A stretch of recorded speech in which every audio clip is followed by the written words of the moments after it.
आचार्य कल्प पंडित टोडरमल जी द्वारा रचित अनुपम कृति हमें हमारी वस्तु की ओर, सत्य की ओर, धर्म की ओर, सुख की ओर और मोक्ष की ओर लेकर जाने वाली यह कृति है। हमारे भीतर जिन धर्म का अभ्यास करके भी दोष रह जाते हैं उसका निराकरण करने वाली यह कृति है। यह अधिकार है, सातवां अधिकार। इसमें निश्चयभाषी के प्रकरण की चर्चा होने के उपरांत अब हम व्यवहारभाषी के प्रकरण की चर्चा कर रहे हैं। जिसे सुख चाहिए उसे जीव, वो तो जीव है। जीव को, अनंत जीवों को सुख ही चाहते हैं। जे त्रिभुवन में जीव अनंत, सुख चाहे दुख ते भयवन। सभी सुख चाहते हैं, दुख से भयभीत है। फिर सुख कहाँ मिलेगा? धर्म में मिलेगा, है ना। तो धर्म क्या है? तो कहते हैं कि सम्यक दर्शन ज्ञान चरित्र ही धर्म है। अब ये कैसे धर्म हुआ? सम्यक दर्शन ज्ञान चरित्र है ना। इसमें तो मंदिर नहीं है, प्रक्षाल पूजन नहीं, स्वाध्याय भक्ति कुछ भी नहीं है। सम्यक दर्शन ज्ञान चरित्र धर्म कैसे है? तो कहते हैं वस्तु जो है वो उस रूप पर नमन करे, उसके स्वभाव रूप पर नमन करे, यही धर्म है। वस्तु का स्वभाव ही धर्म है। कि सम्यक दर्शन ज्ञान चरित्र धर्म है कि वस्तु का स्वभाव? तो कहते हैं सम्यक दर्शन ज्ञान चरित्र आत्मा वस्तु का धर्म है। मतलब क्या? आप जीव हो, है कि नहीं? आप और हम जो डिस्कस कर रहे हैं वो जीव है, समझ रहे? अब जीव है तो जीव के अंदर 3 गुण है, श्रद्धान गुण, ज्ञान गुण, चरित्र गुण। ये 3 गुण स्वभाव रूप परिणमन करेंगे तो धर्म है, और यही 3 गुण विभाव रूप परिणमन करेंगे तो अधर्म है। इतना सरल है। देखो, समझ रहे क्या कहा मैंने? प्रक्रिया समझो। सभी सुखी होना चाहते, सुखी धर्म से होंगे, क्योंकि धर्म के बिना तो और कहीं सुख है नहीं। तो धर्म, हम जैन धर्म में आए। जैन धर्म किसको सुख बोल रहा है? धर्म सम्यक दर्शन ज्ञान चरित्र। हमने बोला ये कैसा धर्म हुआ? तो कह रहे देखो, वो जो वस्तु जो पूरी दुनिया में देखो, जो वस्तु अपने गुण धर्म के अनुसार करती है काम, उसको धार्मिक कहा जाता है कि नहीं? तो शक्कर का धर्म क्या? तो मिठास, ऐसा समझ रहे? तो जो वस्तु का जो भाव है वही उसका धर्म है ना। तो आप भी जीव नाम की वस्तु हो, तो आपके अंदर कौन से गुण धर्म है? श्रद्धान, ज्ञान, चारित्र, ये 3 गुण धर्म है कि नहीं? अब ये स्वभाव रूप परिणमन करेंगे तो धर्म है। क्यों? क्योंकि इसी से सुख मिलता है।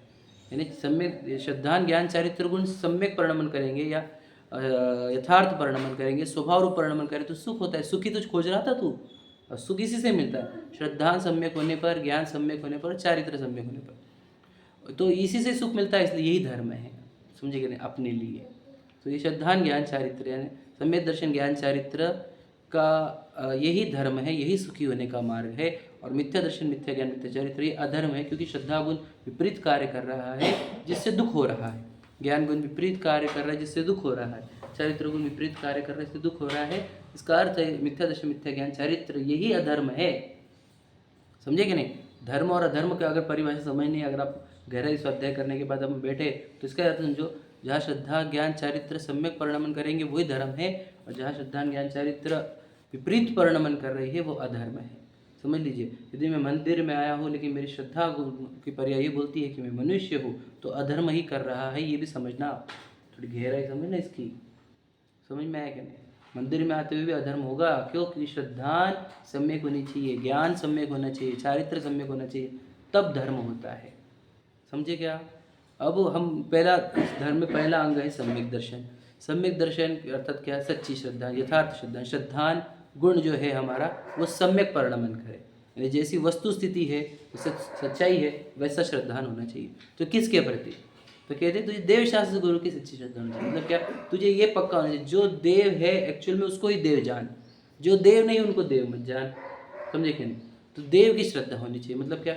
जो पूर्ण निर्दोष हो, सर्वज्ञ हो, समझे कि नहीं? वितराग्य सर्वज्ञ, वही देव हो सकते, ऐसी श्रद्धान होनी चाहिए।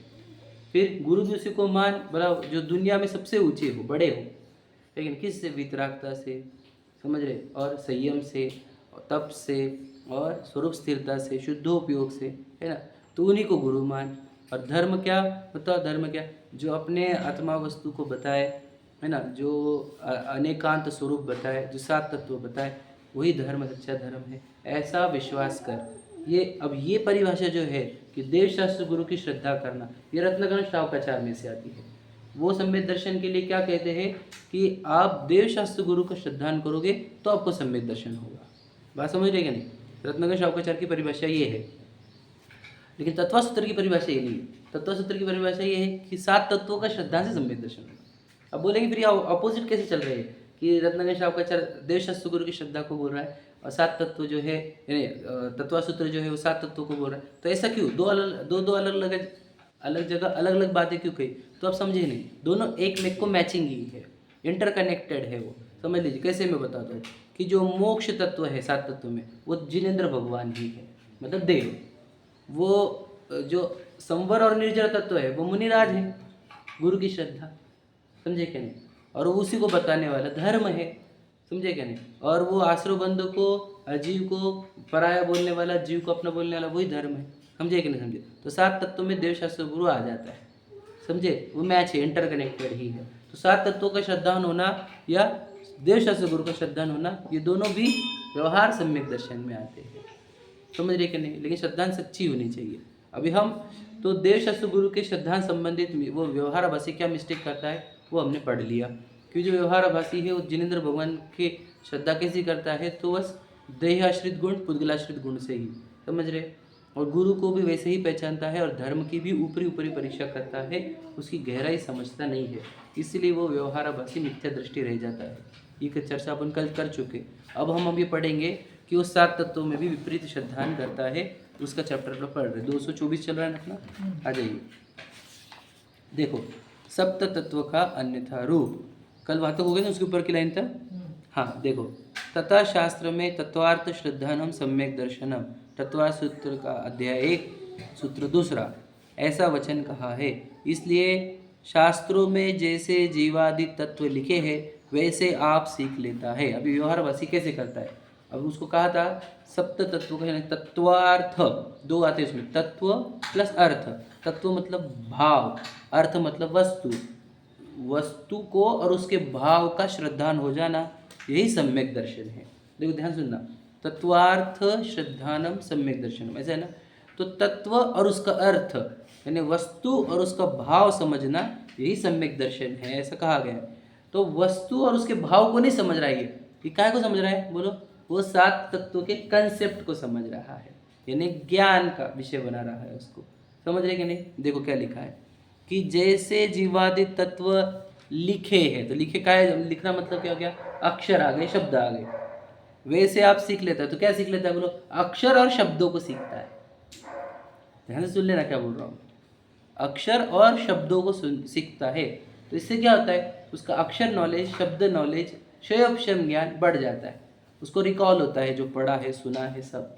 समझ रहे? वो बैठा हुआ है, किसको भी सुना सकता है, सिखा सकता है, समझा सकता है, क्योंकि शब्द उसके अंदर ऐड हो गए, है ना। वो शब्द ऐड हो गए, वो अक्षर ऐड हो गए, समझे क्या नहीं? तो जैसा लिखा है वैसा आप सीख लेता है और वह उपयोग लगाता है, क्या में? सीखने में। कि कितने 7 तो हाँ, जीव, जीव की परिभाषा क्या?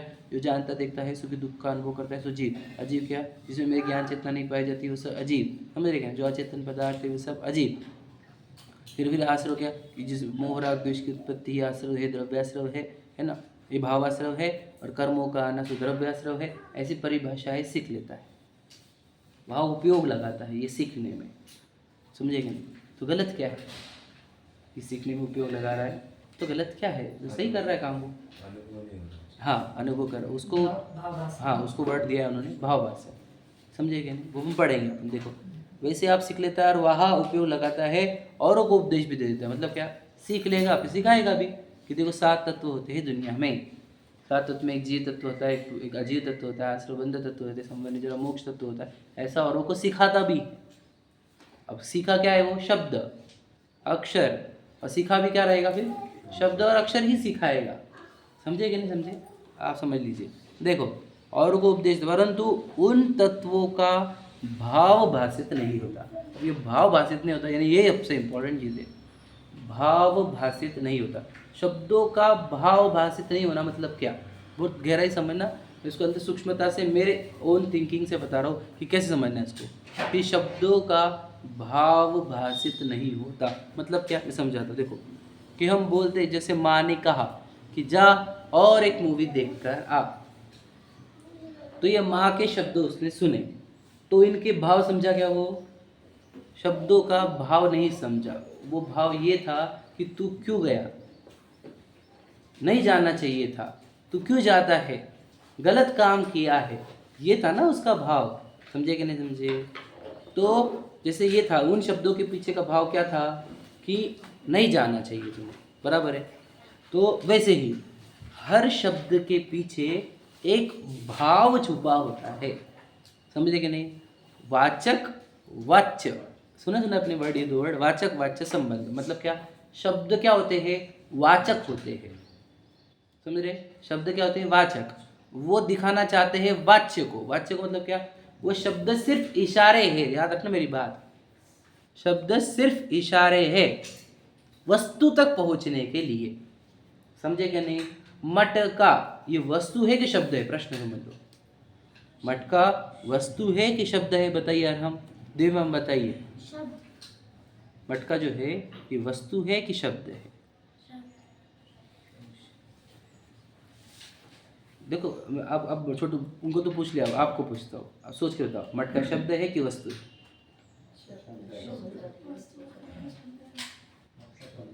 शब्द है, समझ रहे? हाँ, वस्तु तो पुद्गल है, बात समझ में आ गया मुझे, समझ में आ गया। समझ रहे क्या पूछ रहा हूँ मैं? मटका शब्द है कि वस्तु है? कोई आंसर दूसरा क्या रखना? मटका वस्तु भी है और शब्द भी है, ध्यान से सुन लेना, मैं बताता हूँ आपको। जनरली जितने भी शब्द रहते हैं वो वस्तु के वाच्य ही होते हैं, समझे क्या नहीं? ऐसे कोई देखो, ऐसे दो चार ही शब्द मिलेंगे आपको, गधे का सींग, आकाश के फूल, इसकी सत्ता नहीं है लेकिन ये शब्द है, समझे कि नहीं समझे? वैसे अब दुनिया में जो भी शब्द होंगे वो कैसे रहेंगे? कोई ना कोई वस्तु को रिप्रेजेंट करते रहेंगे, समझे कि नहीं समझे? लॉजिक समझ रहे क्या बोल रहा हूँ मैं? हर शब्द के पीछे एक वस्तु है, समझे क्या नहीं? वस्तु को समझाने के लिए शब्दों का प्रयोग किया जाता है, समझे कि नहीं? तो ये जो अपन बोलते हैं श्रुत है ना, शब्द ब्रह्म, तो ये शब्द ब्रह्म बोला जाता है जिनवाणी को। क्यों बोलो बता, जिनवाणी को शब्द ब्रह्म क्यों कहा जाता है? थोड़ा सोच के बोलना है इसकी बात, बहुत गहराई से। ये वर्ड सुना है कि अपने शब्द ब्रह्म सुना है ना? हाँ हाँ, शब्द ब्रह्म जिनवाणी। तो जिनवाणी को शब्द ब्रह्म क्यों कहते हैं बताओ?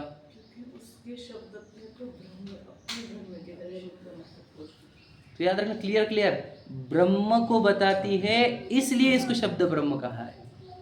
अगर ब्रह्म दिखाए नहीं तो ब्रह्म शब्द ब्रह्म बनेगी नहीं, समझे कि लॉजिक समझ रहे क्या बोल रहा हूँ मैं? तो जिनवाणी काहे के लिए बताओ? उस ब्रह्म को बताने के लिए ही, समझ में आया? तो कहना क्या है कि हर एक शब्द क्या होता है? वाचक होता है, यानी कोई ना कोई वस्तु का। अब इसने शब्द पूरे सीख लिए और सिखा भी रहा है, लेकिन उन शब्दों के पीछे एक वस्तु है, समझे क्या नहीं? उस वस्तु तक नहीं पहुंचना, इसी का अर्थ होता है भाव वाचन नहीं है, समझे क्या भैया? देखो जैसे जीव, इस बारे में वो बोल सकता है क्या? जो जानता देखता है, सुख दुख होता है, जिसमें मेरी ज्ञान चेतना पाई जाती है, वो जीव तत्व है। अभी इसे बराबर बोला कि नहीं इसने? एकदम परफेक्ट बोला।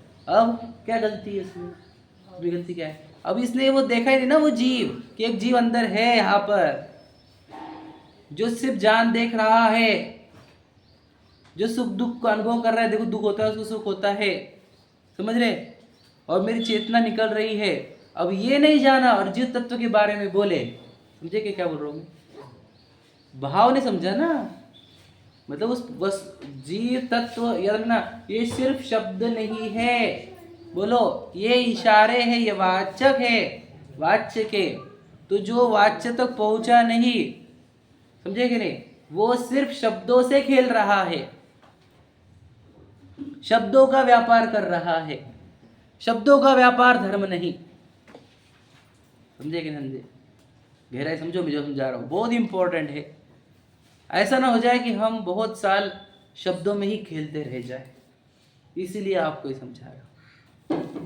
हम शब्द, याद रखना, हमारे शब्द का जैसा ही स्टॉक बढ़ता है वैसे वैसे हमारे को हम लगते हैं कि हम तो अब पंडित जैसे हो गए, विद्वान हो गए, समझे कि नहीं?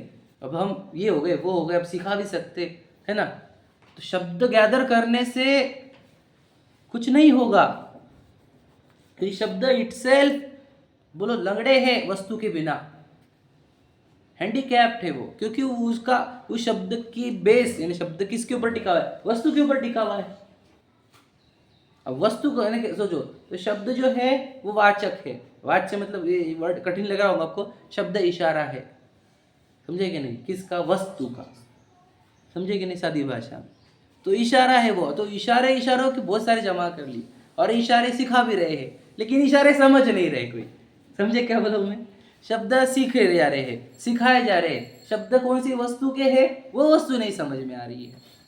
तो अजीव, अजीव मतलब क्या, जो मेरा कुछ नहीं है, अब उसमें समझना चाहिए, शरीर अजीव दिखना चाहिए, पत्नी बच्चे परिवार गाड़ी बंगले अजीव दिख ही ले रहे, तो अजीव तो कितना भी सिखाए तो क्या फायदा।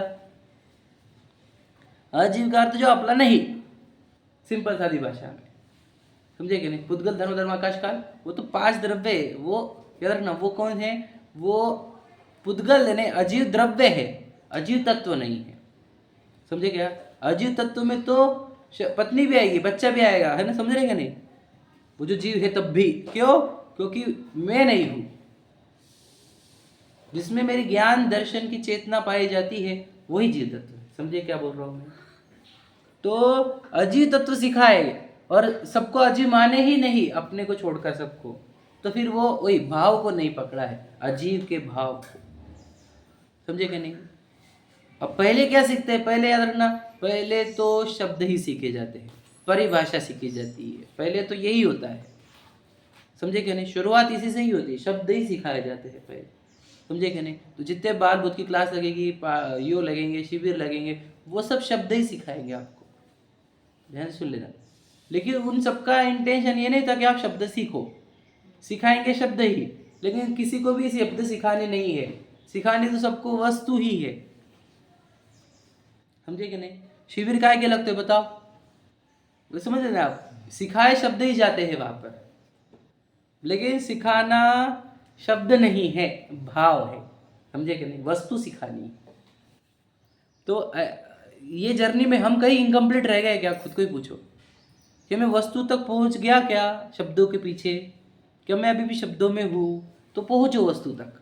इसीलिए ये चर्चा है हमारी कि शब्दों के पीछे वस्तु है। अब आश्रव तत्व मान के चलो, आश्रव तत्व क्या रहते, बोलो, मोह राग द्वेष भावों का आना, ये हो गया भाव आश्रव। दव आश्रव क्या है, कर्मों का आना, बराबर है। अब बोलो ये सीख लिया है, सिखा भी रहा है, मुझे बता भावाश्रव जानता है कि वो, और वो दिन भर जो पत्नी में है, बच्चों में है, खान पान में है, व्यापार में है, और उसको आश्रव कहीं दिख ही नहीं रहा, तो हम बोलते फिर तुझे दिखा के, फिर सीखा कैसे रहा, समझे क्या। अब सिखा रहा है तब भी तो आश्रव है, ये नहीं दिखता क्या, क्या समझे, समझे कि नहीं। आश्रव तत्व शब्द नाम हो गया, एक शब्द हो गया, लेकिन आश्रव तत्व किसको बता रहा है, यही भावों का नाम आश्रव है, समझे कि नहीं। जो मेरे को अशुभ भाव होते हैं घर में, खाना पीना व्यापार आदि संबंधित, वो आश्रव है। और मंदिर में आता हो प्रक्षाल पूजन के भाव होते, वो भी आश्रव है, ये समझ में आता है क्या, कि मुझे सिखाने के भाव रहे, वो भी आश्रव है, समझे क्या कह रहा हूं मैं। मतलब वो शब्द जानता है, भाव नहीं जानता, इन भावों की टैगिंग का नाम आश्रव तत्व है, समझे कि नहीं। इन भावों का आश्रव कहा जाता है। हम जिसके साथ रह रहे हैं दिन भर, जिसको हम बढ़ा रहे हैं, जिसको हम प्रिय मानते हैं, वो आश्रव तत्व है, पता है आपको, क्योंकि आपने वो शब्द और वो भाव मैच नहीं किया ना, कनेक्शन नहीं जोड़ा ना आपने, समझे कि नहीं क्या बोल रहा हूँ मैं। अगर वो कनेक्शन जोड़ दे तो आश्रव जब है बोला जाएगा, तो आपको ये भाव भी है लगने चाहिए। अब ये भाव है लगे ही नहीं, मतलब क्या, भाव वासना नहीं हुई, आश्रव शब्द और आश्रव भाव कनेक्ट नहीं करे हमने, समझे कि नहीं। तो जब हम बोलेंगे आश्रव छोड़ने योग्य है, तो आपको ये दिखना चाहिए कि ये भाव मुझे छोड़ने योग्य है, समझे क्या बोल रहा हूँ मैं। मतलब लिंक नहीं हो रहा है शब्दों का और भावों का, समझे कि नहीं। शुद्ध ज्ञान इसी को बोला जाता है, ध्यान से सुन लेना। शुद्ध ज्ञान किसको बोलते हैं, मति ज्ञान से सुनी हुई वस्तु को विशेष जानना, ऐसे कुछ है ना परिभाषा, बराबर है। अब आपने आश्रव तत्व तो सुना, काय से सुना, कान से, एग्जाम्पल, तो मति ज्ञान का विषय हो गया, समझे कि नहीं। अब उसको वो आश्रव जो सुना आपने शब्द, उससे अगर आपने आश्रव भाव को पहचाना तो श्रुत ज्ञान होता है, क्या समझे, समझ रहे क्या। अगर वो भाव वाला आश्रव पकड़ में नहीं आया, भाव वाला जीव पकड़ में नहीं आया, तो श्रुत ज्ञान हुआ ही नहीं, मति ज्ञान ही हुआ है बस समझ रहे क्या बोल रहा हूं मैं, समझ रहे ना। तो मति ज्ञान इंपॉर्टेंट है कि शुद्ध ज्ञान, मतलब शुद्ध ज्ञान, क्योंकि हमने देख लिया, समझे क्या नहीं, जो शब्द बताना चाह रहे थे वो। अब मुझे बताओ एकदम सिंपल, आचार्य कुंद देव लो, उमा स्वामी ले लो, या फिर दर्शनाचार्य पुष्पदंत बाहुबली है जो आचार्य थे जो, है ना, उन्होंने जो लिपिबद्ध की जिनवानी वो किस लिए की थी बताओ, किस लिए? आप उनके जाओ भावों के पास पहुँचो, समझ रहे, उन भावों के पास पहुँचो कि उनको इतनी करुणा आई कि ये लिखना बहुत ज़रूरी है, बाद में ज्ञान कम हो रहा है। सोचो उनकी करुणा क्या होगी, हम तो कल्पना भी नहीं कर सकते, समझे कि नहीं? और उनकी वो भावों में क्या विशुद्धि थी कि इतने जीवों का कल्याण हुआ, और आज तक उनको क्या पता 2000 साल बाद चर्चा होगी इन चीज़ों के ऊपर। भाव कितने थे जबरदस्त, विचार करो आप। आज हम उनके वस्तु वो जो बताए तत्वार्थ श्रद्धान सम्यक दर्शन पे चर्चा कर रहे हैं, या समय सार जी पर चर्चा कर रहे हैं, या कभी हम करणानुयोग के ऊपर चर्चा करते हैं, तो सोचो वो जो उनके जो थे उन्होंने लिखे थे, उनको पूछो कि क्यों लिख रहे हो आप। हम उनको पूछ रहे कि आप लिख क्यों रहे हो, बताओ क्यों लिख रहे होंगे वो, बताइए क्यों लिखा था बेटा उन्होंने? क्योंकि उनको पता होगा कि पंचम काल में ज्ञान कम होते जाता है, जैसे जैन धर्म खंडित होगा। बराबर, सही बात है, बोलो। क्योंकि वाच्य से वाचक में रहेगा, उन्होंने जो आत्मा की अनुभूति करे वो अनुभूति तक हमें भी पहुंचाना था कि इसको पढ़ के इन शब्दों के द्वारा वो भी आत्मा तक पहुंचे और वो अनुभूति करे। समझे, यही बात है। अब समझे, देखो पहले तो शब्द ही नहीं थे बात वाले, यानी मौखिक थे, लिखे थे नहीं थे। फिर वो एक में को ट्रांसफर क्या करते थे, शब्द नहीं करते थे, बोलते देख कौन है अपन, शरीर है क्या अपन, ये बोलने से शब्द तो सुन लेता था, भाव पकड़ लेता, और मैं तो चैतन्य हूँ, ध्यान सुन लेना। तो ऐसे ही एक में को देश न होती थी, समझ रहे, और ऐसे उपदेश होता था। डायरेक्ट आत्मा तो आत्मा बोलते ना अपन, तो शब्द ही ट्रांसफर होते थे, भाव बताते थे, देख अपन चेतना है, ये देख कषाय हो रही है, अपन नहीं है, इसको जानने वाला तत्व में हूँ, तो ऐसे बोला जाता था। तो ऐसे एक में वो सब वस्तु समझ लेते थे सब, जब एक में को उपदेश देते थे, समझे क्या नहीं? अब बोले अब मैं डायरेक्टली तो बोल नहीं सकता, क्योंकि हम जा रहे हैं ऐसे लोग जो ये समझते हैं कि मैं चैतन्य हूँ, मैं भगवान हूँ, मैं स्वयं भगवान हूँ। अब ऐसे लोग कम होते जा रहे हैं, पंचम काल आ रहा है, तो अब कैसे बताएगा, कौन किसको बताएगा कि तू चैतन्य है, शरीर नहीं है, समझे कि नहीं? तो अपन लिखेंगे वो वचन, जिससे ये वचन पढ़कर भी समझ जाएंगे वो इशारा, समझ गए? तो उन्होंने लिख के रखे, आप समझ लीजिए, वहां से हम आ रहे हैं यहाँ तक, है ना? अभी हम पढ़ रहे हैं, अब बताओ हम वो उस तक पहुंचे थे कि मैं चेतन ब्रह्म में हूँ, समझे? तुम क्यों पढ़ रहे हैं हम, प्रश्न तो यही प्रश्न है हमारा समझे कि नहीं? ये सिखाना था तुझे, ये तीर्थ शास्त्र, ये वो, ये परिभाषा, ये गाथा है, ये वो, ये सिखाने थे क्या, बताओ? मैं तो पढ़ के नहीं, अनुभव करके लिखा है। हाँ, हम तो सिर्फ पढ़ रहे हो। मैं तो ये बोलता हूँ ये जो जिनवानी है वो थियोरेटिकल है कि प्रैक्टिकल, प्रश्न ही है हमारा। प्रैक्टिकल की थ्योरी है। बिल्कुल सही बात है। ये ऐसी थ्योरी नहीं जिसमें पहले थ्योरी और बाद में प्रैक्टिकल हो, याद रखना, प्रैक्टिकल जो देखा था उसको थियोरेटिकल किया उन्होंने, समझे क्या नहीं? तो उद्देश्य क्या था, थ्योरी पढ़ो, उद्देश्य सही नहीं है, उद्देश्य यही था कि देखो अपन कौन है, यानी पूरा की पूरा काहे के लिए, आपको ये बताने के लिए कि आप हो कौन। आप हो नहीं ना ये मनुष्य, क्योंकि देखो मनुष्य का शरीर है जो कर्म बनाता है, कर्म 4 टाइप की बॉडीज बनाता है ना, मनुष्य की, देव की, नार की 3 रेंज है, उसने ये शरीर बनाया, उसमें अपन आए हैं, हमने आपको मनुष्य मान लिया हमने। अब कौन जागरूक करे हमारे, कोई जिनवानी नहीं, तो हम जागरूक कर सकते थे क्या? मैं जागरूक हो सकता था क्या, आप जागरूक हो सकते थे? विचार करो, जिनवानी बोलती है ये शरीर है ही नहीं, अपने कर्मों ने बनाया हुआ है, ये फेज है, देखो जैसे नार की 3 इंच की ये फेज है, ये निकलती है, फेज खत्म हो जाती है, ये शरीर जो है वो फेज है एक टाइप का, मतलब एक थोड़े टेम्पररी फेज को मैं परमानेंट मान लेता हूँ। विचार करो कितनी बड़ी गलती, हम कितने बड़े भ्रम में जी रहे हैं। जिनवानी ने बताते, कौन बताता हमारे, वो लिख के न जाते तो इसको हम समझते। सोचो 2000 साल बाद यदि वो जो दिखाना चाह रहे हो हम देख रहे, तो सोचो उनका सार्थक हो गया, उन्होंने जो लिखा था। यदि मैं देखूंगा तो, यदि मैं ना देखूं तो ये वापस निरर्थक हो जाएगा, ये पूरा की पूरा ये जो 2000 तक कंटिन्यू करके लाया लोगों ने यहाँ तक, समझे कि नहीं, वो पूरा निरर्थक हो जाएगा यदि मैंने वो वस्तु देखी ही नहीं तो। यदि वो वस्तु देखूंगा तो ये सार्थक है, बात समझ लीजिए, सही है क्या नहीं जो बोल रहा हूँ? सार्थक करना होगा ना हमारे को, इसको किसी पढ़ना है हमारे, समझे? तो यही गलती कर रहा है ना, वो सिर्फ पढ़ ले रहा है, सिखा भी रहा है दूसरों को, लेकिन उसके भाव पकड़ नहीं रहा। तो जहां मोह राग द्वेष भाव नहीं होता वहां कितना आनंद होता है, सिर्फ ज्ञान दर्शन होता है, कोई भार नहीं, कोई चिंता नहीं, समझे कि नहीं, कोई आकुलता नहीं, कुछ बदलना नहीं, तो कितना अच्छा भाव होता है। वही संवर भाव है, समझ रखना, जहाँ पे निर्वांछकता और शांति, निर्भरता, ये ही संवर भाव है, ऐसा कनेक्ट हो जाना चाहिए। संवर तत्व सिखा रहा है ना, तो यही कनेक्ट हो जाना चाहिए कि जहाँ कोई कषाय नहीं होती, जहाँ कोई करना नहीं होता, जहाँ कोई खींचतान नहीं होती, समझ रहे कि नहीं, बस शांति और आनंद होता है, उसी भाव का नाम तो संवर है। समझे कि नहीं। और यही भावों में टिका रहना वो निर्जरा है, और इसी भाव की कंप्लीशन वही मोक्ष है। मतलब सोचो, भाव और तत्व जब पकड़ में आएंगे तो तत्वार्थ श्रद्धानम होता है, समझे कि नहीं। भाव और शब्द ये दोनों अगर पकड़ में आए तो तत्वार्थ श्रद्धानम होता है, समझे कि नहीं। भाव पकड़ में नहीं आए, समझे कि नहीं, तो शब्द का ज्ञान होगा, तो तत्व का श्रद्धान का अर्थ का दोनों का भी नहीं हुआ, समझे कि नहीं समझे। ना तत्व का श्रद्धान हुआ ना अर्थ का श्रद्धान हुआ, सिर्फ ज्ञान भी बड़ा है, वो भी शब्द ज्ञान, समझे कि नहीं समझे।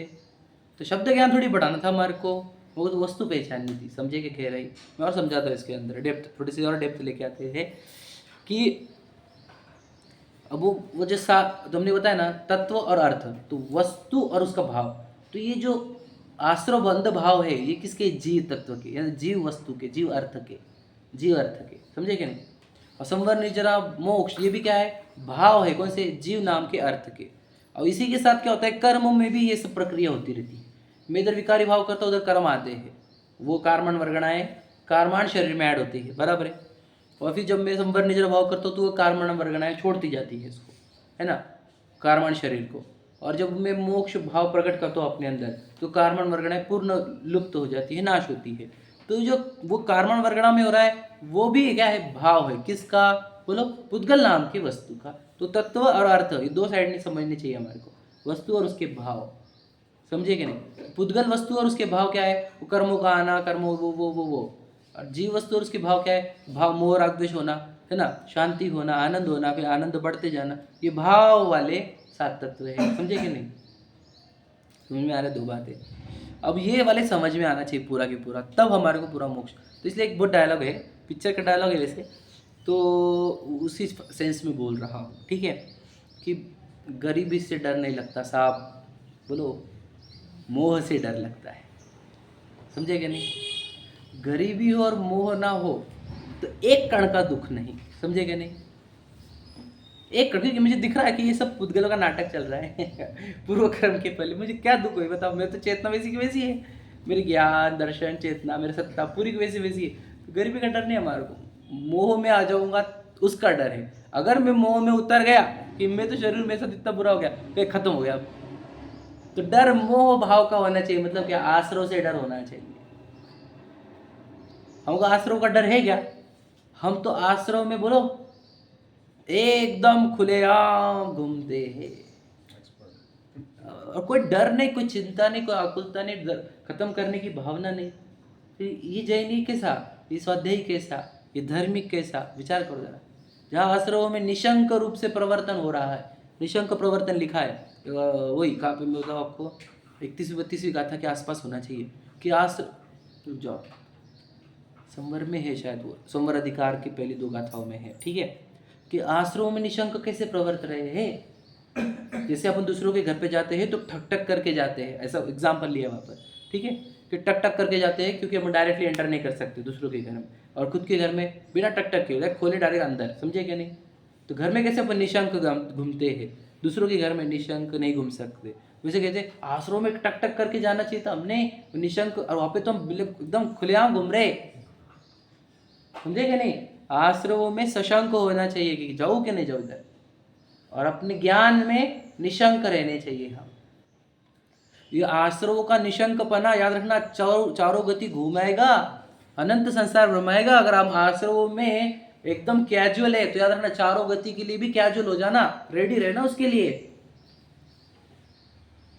प्रिपेयर्ड हो जाओ कि अब आने वाली 4 गतियां, अनंत काल आने वाला है संसार में। यदि हम आश्रमों में निशंक घूम रहे तो, समझे कि नहीं। तो ज्ञान दर्शन में निशंक रहने चाहिए हमने, समझ रहे क्या। तो ये इसको बोलेंगे 7 तत्व समझे, ये भाव वासना हुए। अब ये भाव वासना इसके अंदर नहीं है, ये पढ़ना है हमारे। पढ़ो, देखो क्या लिखा है, परंतु उन तत्वों का भाव वासित नहीं होता। समझ में आया ये लाइन को समझाने के लिए इतना कहा। 3री लाइन है वहाँ पर, सत्व तत्वों का अन्यथा रूप में, ठीक है।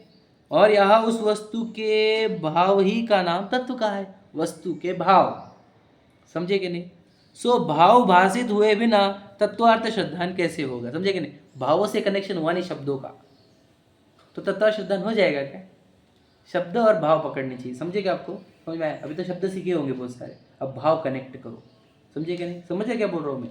शब्द सीखना पहली भूमिका यही होती है, शब्द सीखे जाते हैं, समझे क्या? नहीं बाद में भावों से कनेक्शन जोड़कर भावों के अंदर खेल करके नाश करते हैं संसार का, समझे क्या? नहीं शब्द सीखने के लिए नहीं आए हैं हम शब्द इसलिए सीखे ताकि भाव पकड़ सके। अब उनके पास पहुंच जाओ, आचार्य कुंदा उमा स्वामी सब उनके पास पहुंच जाओ, दर्शनाचार्य, वो सब यही चाहते थे कि आप भाव पकड़ो, शब्द नहीं सिखाना चाहते थे।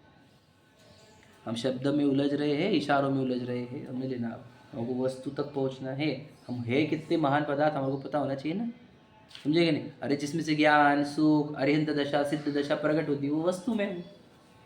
अनंत ज्ञान अनंत सुख जिसमें से प्रकट होता है, हमको हम खुद से ही बेखबर है। याद रखना, ओरिजिनल भगवान तो मैं ही हूँ, आप ही हो, कौन है? और कहीं और से थोड़ी लाना मेरे को ज्ञान सुख। भगवान जी भी तो इशारा कर रहे हैं कि अपनी वस्तु में से मिलेगा ज्ञान सुख, अपने अंदर ही तो अरिहंत सिद्ध दशा है, अपनी आचार्य दशा भी अपने अंदर ही है। हम किधर खोज रहे हैं विचार को? तो यही तो सिखाना था, वो भाव तो पहुंचाना था कि अपन कितने महान पदार्थ है। हम इस पदार्थ तक पहुंचे नहीं तो हम क्यों पढ़ रहे हैं? हम कुछ वही पूछता हूँ, वही शब्द के इशारे समझो, ठीक है? देखो सो कहते हैं, जैसे कोई पुरुष चतुर होने के अर्थ, समझे क्या? नहीं चतुर शास्त्र द्वारा स्वर ग्राम मूर्छना रागों का स्वरूप और ताल तान के भेद तो सीखता है, समझ रहे क्या? उसने ये सब सीख लिया, म्यूजिक क्लास लगाई, समझ रहे क्या? नहीं तो ये राग है, मतलब क्या? ग्राम मूर्छना राग मतलब क्या? आजकल जो हम पढ़ते हैं वसंत तलिका है ना, ये वाले राग का तरीका। हाँ नाम छोड़ दो आप, मतलब क्या? दोहा छंद, तो पूछते हैं ना, शेडाराम पूछ रहे थे कि मानव छंद है ना, तो ये छंद जो है वो हो गया राग के तरीके की चाल, अपनी दादी भाषा में बोलते चाल लगाना, ठीक है? और ताल तान के, अभी ताल तान मतलब क्या? वो उसी टाइप का है, म्यूजिक तो मैं भी एक्सपर्ट नहीं हूँ, लेकिन उसी टाइप के म्यूजिक को सीख लिया उसने, ठीक है? परंतु स्वराधिक का स्वरूप नहीं पहचानता, समझ रहे क्या? नहीं मतलब कि उसको स्वर नहीं पता, लेकिन ये एक्सपर्टीज कर ली उसने। जैसे आप लोग को मानो बोले कि हम लगा देंगे ये मेरे वतन के लोग, समझे? तो हमारे को वो मानो शब्द और उसके पीछे की म्यूजिक दोनों पता है, बात समझ लीजिए। इसने बोला कि मानो छंदों में क्या करो, पहले इतना स्ट्रेच करो, फिर इतना इस शब्दों को इतना जोड़ो, फिर इतने शब्दों को इतना छोड़ो, ऐसा ऐसा सीख लिया है उसने। मतलब वो क्या स्वर को नहीं जानता, लेकिन उसने वो सीख लिया कि कितने छंद होते हैं, इसको कौन से शब्दों को खींचते हैं, कौन से शब्दों को धकेलते हैं, समझे क्या? नहीं तो हाँ समझ रहे, कॉपी पेस्ट मतलब क्या? जैसे वसंत तिलक आपके 14 है, हाँ तो भक्तंबर का है, हाँ बराबर, वसंत तिलक बोल के अपन चाल लगा हाँ तो बराबर है ना। तो अब उस चाल समझते हैं आप, समझ रहे? उसने क्या समझा कि वसंत तलिका भी एक छंद होता है, उसने ये सीखा, मतलब क्या? सीधी सीधी बात, थ्योरी सीख ली उसने पूरी, समझ रहे क्या? नहीं उसके जो प्रैक्टिकल्स थे वो नहीं किए, वो समझा रहे। देखो स्वरूप की पहचान हुए बिना अन्य स्वराधिक को अन्य स्वराधिक रूप मानता है, समझे क्या? नहीं मैं आपको स्वर को अभी भी बोल सकते सारे गमों पर, देखिए अब देखो जब मैं म्यूजिक बजाता हूँ, मतलब बांसुरी बजाता हूँ, तो रे का म्यूजिक और ग की म्यूजिक ये अलग अलग है, ये वो नहीं जानता, समझे क्या? नहीं अब देखो सारे गम क्रम में बजाऊंगा ना तो आप पकड़ लोगे, सा के बाद रे आएगा, बराबर है कि नहीं? फिर रे के बाद ग आएगा, बराबर है। लेकिन मैं बीच में ही प बजा रहा हूँ, बीच में ग बजा, तो ट्रेस करना मुश्किल हो जाता है हमारे को। और जो एक्सपर्ट रहते हैं वो बोलते हैं अरे गलत गलत कर दिया तूने, ग दबा दिया, समझे? म दबाना था, समझे क्या? वो समझते हैं इसको, क्योंकि उनको उस सुर ताल की वो सारे गमों का उनको वो भाव पता है। अब इसको बोले कि बजा ये भाल, तो क्या कर रहा है? ग के जगह र करता है, र के जगह म कर रहा है, समझे क्या? नहीं तो ये कर देता है, इधर का सुर उधर मिला देता है, उधर का सुर इधर मिला देता है, समझ रहे क्या बोल रहा हूँ मैं? ये समझना बहुत इंपॉर्टेंट है। ये एग्जाम्पल बहुत, टोडरमल जी के एग्जाम्पल दुनिया के सबसे बेस्ट एग्जाम्पल्स है, याद रखना। एक पूरी किताब बनी है दृष्टांत वैभव, है ना, इसका पता है ना भैया? इसका बना है कि समय सर जी का बना है? इसी का बना ना, हाँ। मोक्ष मार्ग प्रकाशक का दृष्टांत वैभव बना है, किसके दृष्टांतों को एक जगह संकलन किया वाला है। तो कितने अच्छे एग्जाम्पल दिए उन्होंने कंसेप्ट सिखाने के लिए, समझ रहे? उसका संकलन किया है। तो ये एग्जाम्पल भी बहुत सही है, क्यों बताना चाहता हूँ? अगर आप ये एग्जाम्पल समझ लोगे, समझ तो हो गया, ये एग्जाम्पल समझ लोगे तो आपको समझ में आएगा कि मैं गड़बड़ क्या करता हूँ, समझे कि नहीं? अब चलो मैं आपके करने पढ़ता हूँ क्योंकि समय खत्म हो गया। देखो जैसे वो ग और म को मिलाता है ना, वैसे हम आश्रव भाव और संबर भाव को मिला लेते, जीव और अजीव को मिला लेते। बोल भी रहा हो, जान भी रहा हो। समझे कि नहीं? समझ रहे कि नहीं? मतलब शुभ भाव धर्म भी है। समझे कि नहीं? शुभ भाव धर्म है। सोचो, आश्रम में संवर घुमा रहा है, जैसे वो सुर ताल में मिक्सिंग कर लेता है, वैसे हम तत्वों में मिक्सिंग कर लेते हैं। ये यहाँ पर बताना है। इतना ज़बरदस्त एक्सपर्टीज एग्जाम्पल की उनकी। समझे क्या? अब आपको लगेगा नहीं नहीं मैं तो गई दबा है, हम जो एक्सपर्ट है तो आश्रय भाव है वो। समझे क्या नहीं? समझे? पुण्य भाव और धर्म नहीं है ये। मंदिर आना, पूजा करना, प्रक्षाल भक्ति करना, अनुव्रत लेना, महाव्रत लेना, आत्मा का चिंतन करना धर्म नहीं है, धर्म नहीं है। तुझे एक्सपर्ट है तो बोलते हैं आश्रय तत्व है ये, तो आश्रय तत्वों में संवर तत्व मिक्स कर रहा है और आश्रय तत्वों को संवर समझ रहा है। सुरताल की पहचान नहीं है तुझे, भावों की पहचान नहीं है। समझ रहे क्या बोल रहा हूँ मैं? तुम्हें एक्सपर्टीज कहाँ करना है? भावों में। हम बिल्कुल सेग्रीगेट कर पाए, ये आश्रय भाव, या समर भाव, ये मोक्ष मार्ग है, ये धर्म मार्ग है, या विबंध मार्ग है। जिसको भावों की एक्सपर्टीज आती है वही जैनिज्म है। अब जिसको भावों की एक्सपर्टीज है उसी ने उपदेश देने चाहिए, ऐसे कहा भी जाता है। तो शब्द सिखा देगा ना। समझे कि नहीं? जैसे वक्ता का स्वरूप में लिखा हुआ भी है, जैसे भावों का ख्याल हो अच्छे से समझ में आने चाहिए। समझे कि नहीं? कि ये भाव अच्छे नहीं है, ये भाव अच्छा है। समझे कि नहीं? ऐसा देखो, अगर इसमें एक्सपर्टीज नहीं लाएगा तो ऐसा हो जाएगा, खराब भाव को ही धर्म बता देगा, खराब भाव को ही उपादेय बता देगा। समझे कि नहीं? अरे सिखाना अच्छा काम है, हाँ समझ लो, सिखाओ, धर्म प्रभाव ना करो। अब ये राग भाव है और इसको उपादेय बोल रहा है। मतलब सोचो, आश्रय को उपादेय बोल रहा है, पूरा धर्म खत्म कर देगा वो। समझे क्या बोल रहा हूँ? इतनी गहराई से बताना होगा, समझना भी होगा। भावों में मिक्सिंग नहीं चलेगी। समझे कि नहीं? इधर का भाव उधर जोड़ रहे, इधर का भाव इधर जोड़ रहे, ऐसे करोगे सब खत्म कर दोगे जैन धर्म को। आश्रय भाव आश्रय में ही रहेगा, याद रखना, ये कभी भी धर्म नहीं होंगे। और इसलिए जो जिनवान देखो आप पूजा में तो अपने आध्यात्मिक अपनी जो पूजाएं होती है बिल्कुल बता देती है। समझ रहे कि नहीं? क्या राग भाव में धर्म मानना, जिन मत में मिथ्यात्व कहा, मतलब क्यों आश्रय को आपने संवर मान लिया है। तो जब मैं पूजा कर रहा हूँ तुम्हें लगता है मैं धर्म कर रहा हूँ, मैं भक्ति कर रहा हूँ, मैं धर्म कर रहा हूँ, मैं समझे व्रत त्याग कर रहा हूँ, तपस्या कर रहा हूँ, तुम्हें लगता है धर्म कर रहा हूँ। तो यही भैया ये शुभ राग है, ये आश्रय भाव है, ये छोड़ने योग्य है। क्यों? कैसे छोड़ेंगे? सब आश्रय संयम तब को भी छोड़ेंगे। हाँ, ज्ञान दर्शन को पकड़ना है, ज्ञान दर्शन उपादेय भाव है। समझे क्या? ये भावों की एक्सपर्टीज आनी चाहिए हमारे अंदर। भावों की expertise is equal to Tattvartha श्रद्धांश। समझे क्या नहीं? क्योंकि मैं वस्तु तो जीव वस्तु हूँ, मैं जीव वस्तु, और मेरा भाव कौन से टाइप के है, कौन से बुरे वाले भाव है, कौन से अच्छे वाले भाव है, ये पता चलना, यही तो धर्म है हमारा। और क्या धर्म?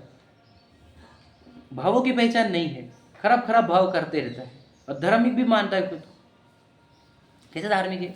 जो छोड़ने योग्य भाव है वो बढ़ा रहा है, जो बढ़ाने योग्य भाव है वो छोड़ दे रहा है। तो ये तो फिर मिसमैच हो गया सर। समझ रहे कि नहीं? इसलिए तत्वार्थ श्रद्धानम का अर्थ क्या होता है? भावों की पहचान करो, क्योंकि वस्तु कौन है? अपन जीव वस्तु। और अपने भावों की पहचान करो, कौन से भाव बुरे, कौन से भाव अच्छे। जब ये एक्सपर्टीज आएंगी तब तत्वार्थ श्रद्धान होगा, तब ये सीख के फायदा होगा। तो सिर्फ सीख ही रहे हैं शब्दों को, ठीक है नहीं? शब्दों को सिखाना हमारा प्रयोजन नहीं था, वस्तु सिखाना हमारा प्रयोजन था, है ना? चलो सहजा